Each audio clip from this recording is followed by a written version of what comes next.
তো বন্ধুরা, আজকে হচ্ছে আমাদের কলেজের ফ্রেশার্স অ্যান্ড ফেয়ারওয়েল, মানে জুনিয়র আর সিনিয়রদের প্রোগ্রাম, যেটা আমাদের সেমিস্টার থেকে অ্যারেঞ্জ করা হয়েছে। তো এখন সেখানেই যাব। চলো আগে রেডি হয়ে আসি। এখন আমি হয়ে গেছি পুরো রেডি। চলো কলেজে গিয়ে দেখা হচ্ছে। আমাদের ফ্রেশার্সের দিনও বৃষ্টি হয়েছিল, আজও সেম ওয়েদার। যাই হোক, এখন আমি যাচ্ছি স্টেশনে। এই যে আমার এক সখী, আর একজন হচ্ছে আমাদের জুনিয়র। আমি স্টেশন হয়ে ওদের সাথে আসছি, কারণ আমার বাড়ির ওখান থেকে টোটো আমাকে একা নিয়ে আসবে না। টোটো কাকুদের কাছে আমার একটাই প্রশ্ন, একা বলে কি আমরা প্যাসেঞ্জার না নাকি?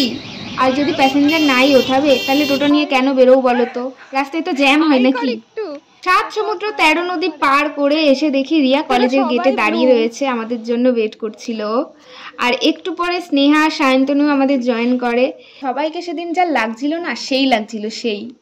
আর পাশের এইটা হচ্ছে আমাদের ডিপার্টমেন্ট, কিন্তু আমরা এখন যাচ্ছি ফিজিক্স গ্যালারিতে, কারণ ওখানেই আমাদের প্রোগ্রামটা হবে। চলো তোমাদের ডেকোরেশনটা দেখিয়ে দিই একবার।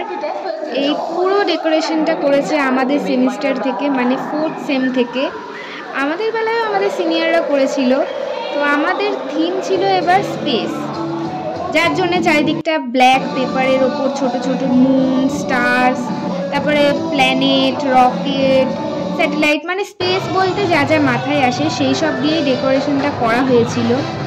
আচ্ছা, সেদিন আমাদের প্রোগ্রামে কি কি হয়েছিল, আমরা কি কি করেছিলাম, সেগুলো যদি তোমরা জানতে চাও তাহলে নেক্সট ভিডিওটা অবশ্যই দেখো। আজকের ভিডিওটা এইটুকুই। Bye bye.